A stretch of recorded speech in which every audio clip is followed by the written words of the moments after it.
Salut à tous et c'est parti pour la vidéo d'aujourd'hui. On va voir le pronom I. So as requested in the Facebook group today, I'm going to focus on the pronoun I, which is the letter Y.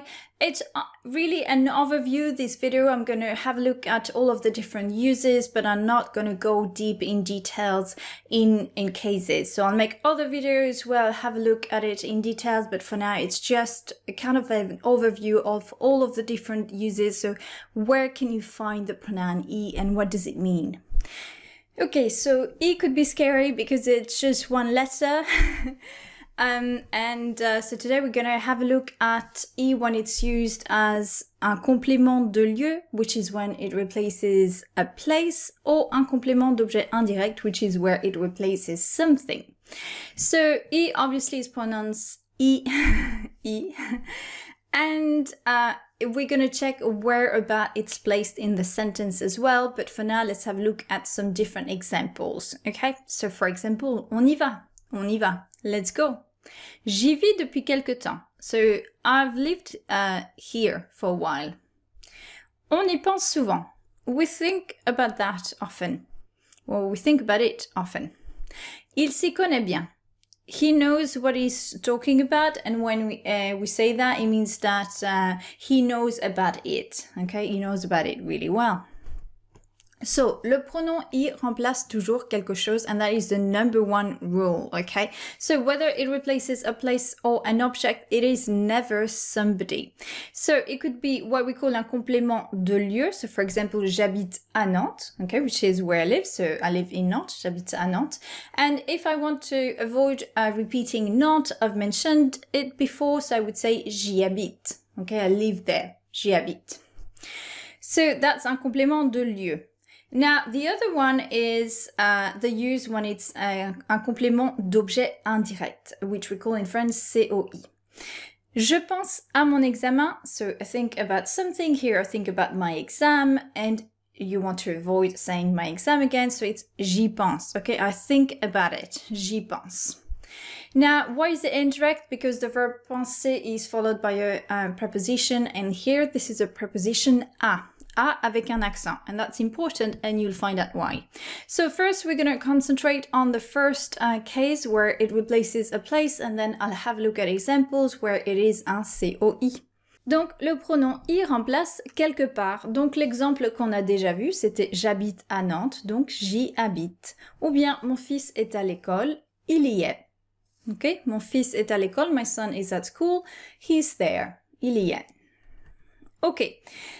It's very common to find it when it's associated to verbs, les verbes de mouvement, which are motion verbs, okay? But not just any motion verbs, the motion verbs that are going towards something. So we're not coming back from something, we're going to somewhere.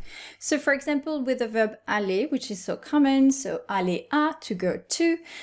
And in that case, for example, je vais à l'école, so I'm going to school. You want to, you've mentioned where you're going before, so you just say j'y vais, j'y vais. So I'm going there, j'y vais.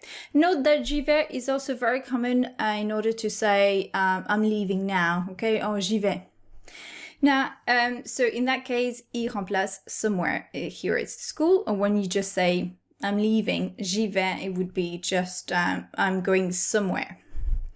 Ok, ensuite, l'erreur typique, c'est de dire j'y vais à l'école. And that's my intermediate students, A2 plus B1. So they start using the pronoun I, but they still use the place as well. Okay, so that's redundant because you're saying the same thing twice. So I'm going to school there, or I'm going there to school. So that's a typical mistake. Careful with that one. Okay, another motion verb in French is se rendre à, which means to go to. So for example, ils vont se rendre au bureau. Okay, so they are going to go to work. And if we wanted to replace au bureau, then we would say ils vont s'y rendre. Ils vont s'y rendre. Conduire à, another motion verb. Conduire à is to drive to a place. So, to go to a place, to drive to a place. So, je te conduis au travail. I'm going to drive you to work. And if we replace au travail, then je t'y conduis. Je t'y conduis. Okay, let's have a look at the other case where we use the pronoun I, and this is with le complément d'objet indirect. Okay, le complément d'objet indirect. And what's very important there is that we're thinking about the word, that the verb that have got the preposition à. So for example, penser à, to think about. Donc je pense à mon examen, j'y pense. I think about it. Now, let's have a look at another example. Je pense à mon copain. So that's not a thing. This is someone. I think about my boyfriend. And here I cannot replace my boyfriend with I because obviously it's not something, it is someone. So it doesn't work with people.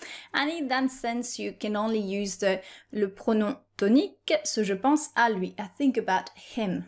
Okay, think about him. Now, a typical mistake would be to say j'y pense, talking about my boyfriend, or je le pense, which would be wrong as well. So it's always je pense à lui. Think about it. Je pense à toi. Think about you. Je pense à toi.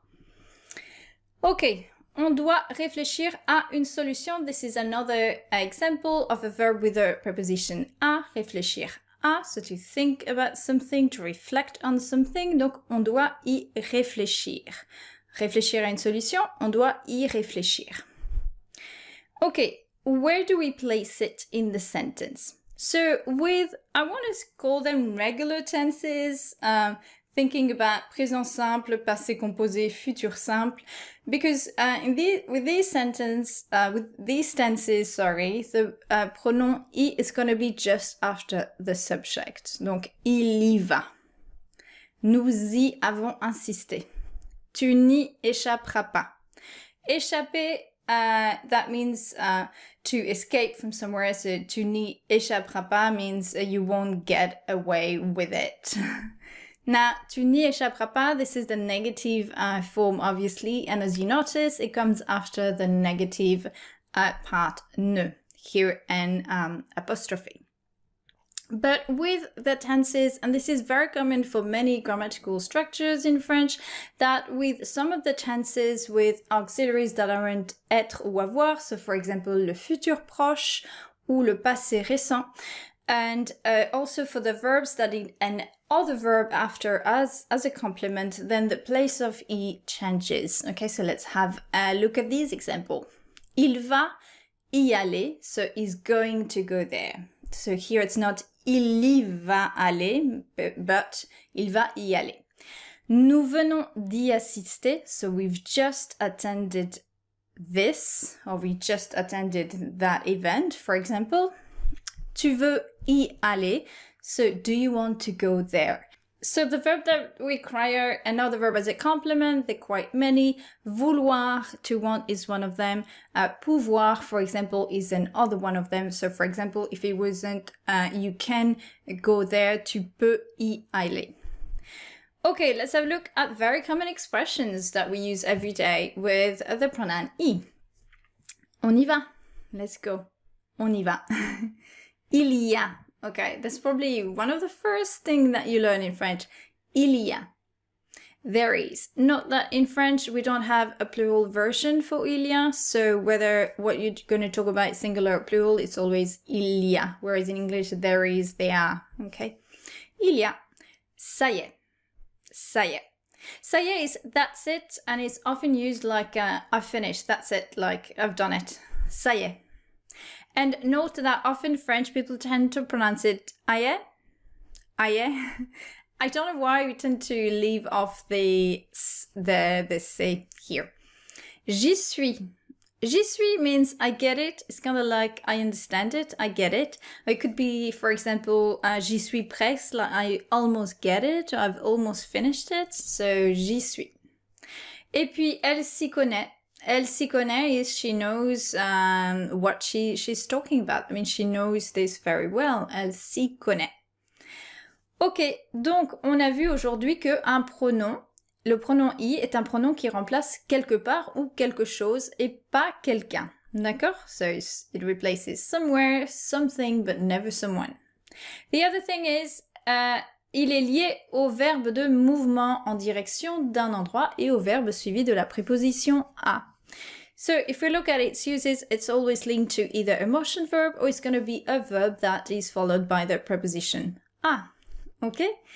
Donc, vous pouvez mettre des exemples pour le moment et puis dans des futures vidéos, je vous donnerai un peu plus d'informations sur l'utilisation du pronom I.